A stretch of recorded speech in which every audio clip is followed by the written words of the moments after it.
Цайлагсад Пуулс 82. Гэхдээ чиний энэ удаагийн үйлдэл хэрэг сэтэрсэн тул 7 хоног зурагт үзэхгүй шүү хэмээн Лондон болгоно. Еврей ээжийн хүүхэдтэйгээ харилцах харилцаанд дурамжлал, урам хугаралт, орилон чарлааны аль нь ч байдаггүй. Хэрвээ сайн зүйл хийсэн бол түүнийг урамшуул, алдаа гаргасан бол зүгээр л орхи. Үнэхээр ноцтой алдаа гаргасан бол шийдэг. Еврейчүүд үр хүүхэдтэй шийдэхдээ хойрогч ноцтой гэм үйлдсэн хүүхдэд заавал зэмийг нь өөрөлдөх уламжлалтай. Соломон хааны сургаалд баруун гараараа үр хүүхдийн хайрал, харин зүүн гараараа тэднийг шийдэг гэж бичигдсэн байдаг. Утгачлбал бид өдөр тутмын дийлэх үйлдэлээ голчлон баруун гараараа ашиглан хийдэг. Харин маш бага тохиолдолд зүүн гарынхаа тусыг авдаг. Тиймээс үр хүүхдээ хүмүүжүүлэхдээ баруун гар руугаа адил дийлэхдээ хайр инэрлэр өсөж зүүн гар шигээ хаяахан алганы амтрыг мэдрүүл гэсэн санаа юм. Таны үр хүүхэдтэйгээ харилцах эерэг сүргийн харьцаа чинь 80-20% байвал зохилтой. Халамж анхаарлын тал дээр тэд мөн л энэхүү улаан шугамын дүрмийг ягштал баримталдаг. Тэр хүүхэдтэй би чиний төлөө энэ хүртэл хийнэ. Харин үүнээс цааш чи би дан хэрэгтэй гэдгийг бага болчроос нь ойлгуулдаг. 3 настай хүүд еврей ээж хоолыг нь хийн өмнө нь тавиад хоолоо эдэрээ миний хүү хэмээх үгийг ганцхан удаа л хэлдэг. Тэд хизээж бусад шиг халуун дээр нь хоолоо эдэрээ гэж элдв янзаар гуйж говшихгүй. Учир нь ээж өөргөө биелүүлж чанартай хоолыг нь хийж өгсөн. Харин үүнээс цаашхыг 3 настан өөрөө шийдэх ёстой. Идэж болно, идэхгүй хөрөгс бус тэр үр дагаврыг нь амсаж хүрсэн хоол идэнэ гэсэн үг юм. 8 настай хүүг еврей ээж хичээлийн хэрэгсэл ном дэвтрээр нь гэж бүрэн хангана. Туслалцаа ирвэл хүүгээ гэрийн даалгавар хийхэд нь багахан туслана. Гэвч тэд хизээж хүүхдийнхаа урдуур орж тоо бодож зохион бичлэгийг нь бичихгүй. 10 наснда еврей ээж бүтэн сар хэрэглэх мөнгийг нь нэр дагавар өгнө. Хүүхэд эхний өдөрт цөмийг нь компьютер тоглоом худалдан авахд зарцуулаад үлдсэн 29 өдөрт нь хоол идэхгүй явах уу? Эсвэл өдийн хоолны мөнгнөөсөө таналт хийж баг багаар өөртөө хоригдлол үүсэхгүй гэдгийг тэр хүүл шийднэ. Эдгээр үйлдэлүүд нь хүүхдүүдэд хариуцлагыг тогтолцоог бий болгоход тустай гэсэн еврей ээжийн оролдлого юм. Өнөөдрийн миний үйлдэл маргаашийн амьдралыг минь тодорхойлно. Энэ бол томчууд бидний хувьд асар энгийн ойлголт. Гэвч хүүхдүүдэд энэ нь хамгийн ойлгомжгүй логик. Хүүхдийн ирээдүйн талаарх төсөөлөл маш муу байдаг. Жишээлбэл ой хүрээгүй бяцхан жал аав нь ажилдаа явхад аав бүр өсөн орхиж байна гэж бяцхан ухамсартай ойлгодог. Тиймээс л тэд эцэг эхийг гарч явахдаа цорхшин болдог. Учир нь тэдний тархинд ирээдүй гэдэг ухагтгүй байхгүй. Нас нэмэгдэхийн хэрээр хүүхдүүдэд ирээдүйг ойлгодог. Үр дагавар бий болдог гэдгийг мөн л ухаардаггүй. Ялангуяа үр дагаврыг нь ээж нь нуруунд дээрээ үрсээр байвал тэдний үүнийг ойлгох хугацаа хойшилсоор л байна гэсэн үг. Харин еврей ээжүүд үр дагаврыг нь хүүхдэд өөрт нь өргүүлэх тактик баримталдаг.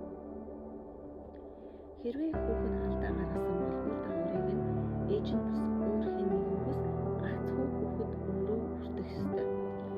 Дээрх бүхний үр дүнд миний амжилтанд хүрэх үү, унаж бүтлгүүтэх үү хэмээх асуултын хариулт нам ганц өөрөөс минь шалтгааллах юм байна гэдэг энэ чухал ойлголтыг ойлгох учиртай. Еврей ээжүүд хүүгийнхээ амин чухал хэрэгслүүдийг сайдаар хангаж чаддаг. Харин тэд хүүгийнхээ хүсэл бүрийг биелүүлдэг бэрдүүд бол биш. Еврей ээжүүдийн гүйцэтгэл хийгээд хүүхдийнх нь хүслийн хооронд ямагт алт дэлгэм зай үлддэг. Энэ зай бол хүүхдийнх нь өөрийгөө бүтээж өсөж дэвжих ёстой талбар гэсэн үг юм. Өнөөгийн нийгэмд эцэг их байх туйлын амархыг би мэднэ. Хүүхдийн болоод эцэг эхчүүдийн нуруунд дээрх ачаа улам бүр өсөн нэмэгцээр л байна. Ээжүүд бодохдоо нэг л алдаа гарвал хэсэгхэн хугацааг л үрэх шиггүй өнгөрөөвөл хүүхдийнх нь амжилт эгшин зурд хурдан алга болно гэж боддог. Тиймээс тэд аль болох хүнтэй сургуульд элсүүлж, төлбөр өндөртэй нэмэлт дугуйлан дамжаанд хамруулж, олон нийтийн ажилд идэвхтэй оролцуулахын тулд тийгээ үрдэг болсон цаг бай. Үе тэнгийнхэндээ шоудөрлуулахгүй гэсэндээ хамгийн сүүлийн үеийн гаруудаас сэлтийг худалдан авч өгнө. Найзуудынхан дунд нэр хүндийг нь өсгөхийн тулд асар өндөр хүртгээр төрсөн өдрийг нь зохион байгуулна.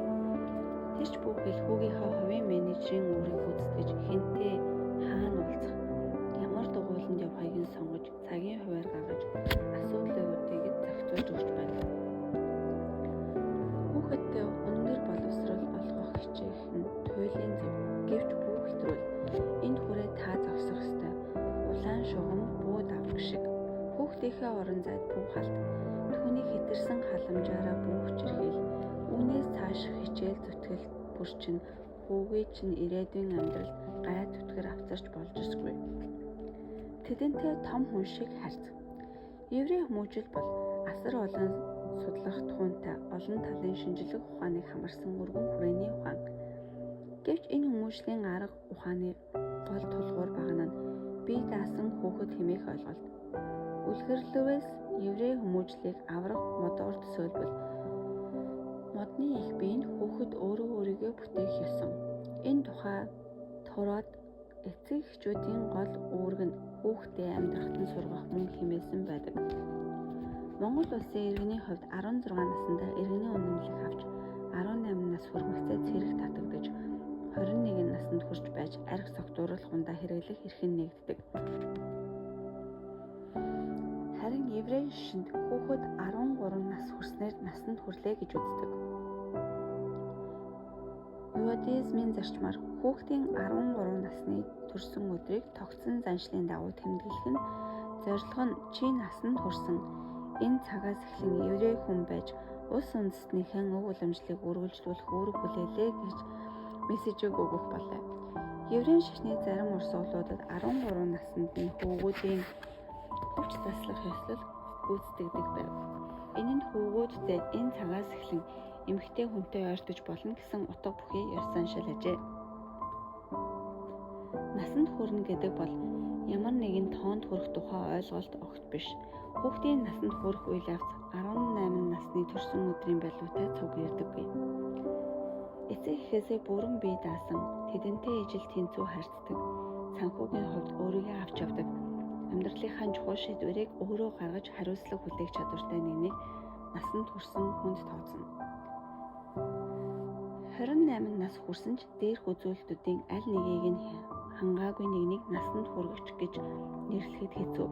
Товчхондоо эцэгхийн тусламжгүйгээр амьдраад явах чадамжтай болохыг л насанд хүрлээ гэж хэлдэг юм. Хүүхэд насны үндсэн зорилго нь үүнд бэлтгэх бөгөөд эцэг эхчүүдийн энэ тэргүүний үүрэг нь хүүхэд өөрөө өөрийгөө бэлтгэхэд нь туслах. Спенсер Эллот тэжээвэр насанд хүрэгч бүтээлтэй.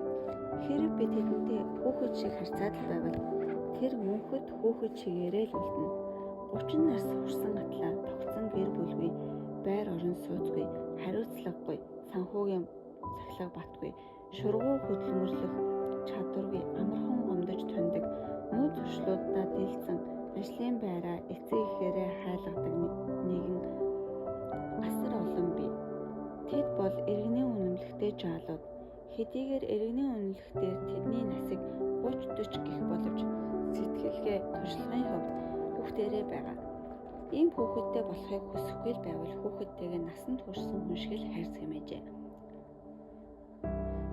Дэлхийн өнөө цагийн хамгийн шилдэг кино найруулагчдын нэг Стивен Спилбергийн ээж Леа Адлер 1990 онд еврей ээжүүдийн алдрын танхимын гишүүнээр өргөмжлөгдөлтөд тавьсан илтгэлтэй. Би үнэхээр гангстер ээж байсан. Стивен бяцхан жаал байхдаа хуршуудынхаа цавхыг хагалчихдаг байсан. Би тэр бүр дээр нь загнаж зандардаггүй байв. Би өнөөдөр хичээлдээ явахгүй хэмээхэд нь хариуд нь би тэгвэл гадагшаа гарч зайрмаг эдэцгээ хэмээн. Өглөө босоод хамгийн түрүүнд хийдэг миний үйлдэл бол хөвгүүдийн хан руу бицартал шидсэн жимсний хогийг цэвэрлэх ажил байдаг байв. 12 хүрмэгцээ Стивен анхныхаа камерыг авсан бөгөөд эхний төрс бичлэг нь тоглоомон галт хэрэгээ сөнөөж хэмхэлж байгаа бичлэг байсан. Гэвч тэрээр дөнгөж 20 насны дээрээ анхныхаа бүрэн хэмжээний кино найруулах мэргэжлийн гэрээгээ байгуулсан юм л да. Та нар намайг өнөөдөр хүүхдээ хамгийн сайн хүмүүжүүлсэн хэмээн шагнаж, миний амнаас хүүхэд хүмүүжүүлэх шилдэг аргыг сонсохоор чих тавин хүлээж байгаа бах. Харин би түүнийг чинь хэлээд өгье. Хүүхдийг хүмүүжүүлэх хамгийн сайн арга бол огт хүмүүжүүлэхгүй орхих. Шенлерийн бүртгэл цэрэг райныг аварсан. Чадвал намайг бариарай. Indiana Jones, Юрийн галвын цэцэрлэгт хүрээлэн тэргүүтээ сууд дэлгэцийн бүтээлүүдийг найруулсан Оскарын 3 удаагийн шагналт нэрд найруулагч Тэнгэр талсан ээжигээ эргэн дурсахдаа ээж минь хизээж миний хүсэл зоригыг мохоох үйлдэл хийж байгаагүй. Тэр хизээж хөшөрдөггүй. Амьдрал дээрх Петер Пен байсан. Тэр намайг хүмүүжүүлэхдээ ээж шиг бус харин том их шиг оролцоотойгоор өсгсөн гэж би боддог хэмээж байна. Өөрийг нь 20 нас хүртэл нь дураар нь орхиж өсгсөн ээжигээ Стивен Спилберг 97 нас хүртэл Холливуудын хамгийн сайхан дэлгүүрүүдээр нь хэсүүлж дуртай хоолыг нь идүүлж сүүн зам ресторан худалдан авч өгч бизнес их боломжийг нь олгож дураар нь амьдруулсан билээ. Бидний дийлэнх нь хүүхдэд өөрийгөө бүтээж чадна гэдэгт итгэдэг бол еврей ээжүүд хүүхэд бүр өөрийгөө бүтээх ёстой гэж боддог. Еврейчүүдийн хувьд хүүхдийн хүмүүжлийн цорын ганц арга барил нь хүүхэд өөрөө өөрийгөө бүтээхгүй. Еврей хүүхдүүд заавал өөрийгөө бүтээх ёстой. Бөгөөд эцэг эхчүүд түүнийг алсаас ажиглан засаж залруулах үүрэгтэйгээр оролцдог. Еврей ээжүүд хүүхдүүдийнхээ тусгаар байдлыг үргэлж хүндэтгэн тэдэнтэй бие хүн шиг харьцдаг. Бусад ээжүүд хүүхдүүдтэй уншсан номоо ярьж өгдөг бол еврей ээжүүд хүүхдүүдээрээ уншсан номыг нь яриулдаг. Бусад ээжүүд гомдоос нэгэн хэрхэн хариуг нь барих талаар заадаг бол еврей ээжүүд харилцан туршлага солилцдог. Учир нь еврейчүүд хүүхдийг өөрийн эзэмшлийн нэр дээр нь бүртгэлтэй эд хогшил гэж хардаггүй. Төрсний гэрчилгээ бол үл хөдлөх хөрөнгийн гэрчилгээ биш. Хүүхэд бол тэжээвэр нохоо биш. Тэр бол бие хүн. Одоохондоо туршлагаар дутах боловч тун удахгүй тантай энэ зэрэг магадгүй давж гарах бие хүн.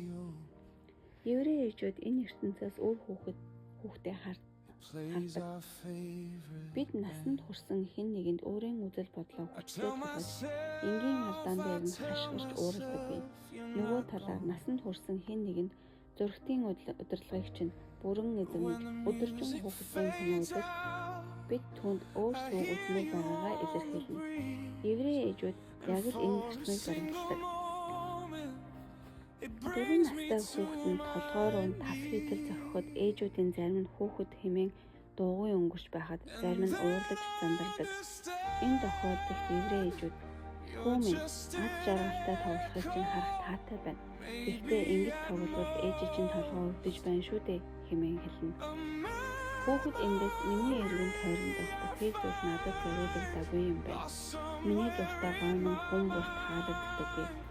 Хүн бүр картун үзэх дуртай байх албагүй. Миний эрх чөлөө бусдын эрх чөлөөгөөр хязгаарлагддаг юм байна гэдэг ойлголтыг авах учиртай. Еврей ээжүүд үр хүүхдээ өөрсдөөр нь бодуулж, өөрсдөөр нь хорвоо ертөнцийг нээн таниулах гэж хичээдэг. Та тэдний өмнөөс бус тэд яг л насанд хүрэгч өөрсдийнхээ өмнөөс бодох ёстой. 1-р ангийн хүүхдээ сургуулиас нь тусаж буй еврей бус ээж. Ээж, өнөөдөр юу сурсан бэ? Хүүхэд. Шинэ сүлэг сурсан. Ээж, гайхалтай. Мантай хүүхэд шүү. 1-р ангийн хүүхдээ сургуулиас нь тусаж буй еврей. Өнөөдөр ямар нэгэн зүйл багшаас асуусан уу? Хүүхэд. Тийм ээ. Би багшаас тэнгэр яагаад цэнхэр өмстэй байдаг юм ба гэж асуусан. Ээж. Тэгээд тэнгэр яагаад цэнхэр өмстэй байдаг юм бэ? Багшилтэй бидний амьдралыг бүсгүй бол үдэл номны аймгийн хичээл тараад тэнгэр рүү харахад тэнгэр яг цэнхэр харан цэнхэр өмстэй юм шиг надад санагдсан. Ингэж насанд нь тохирсон хариуцлагыг өгдөг.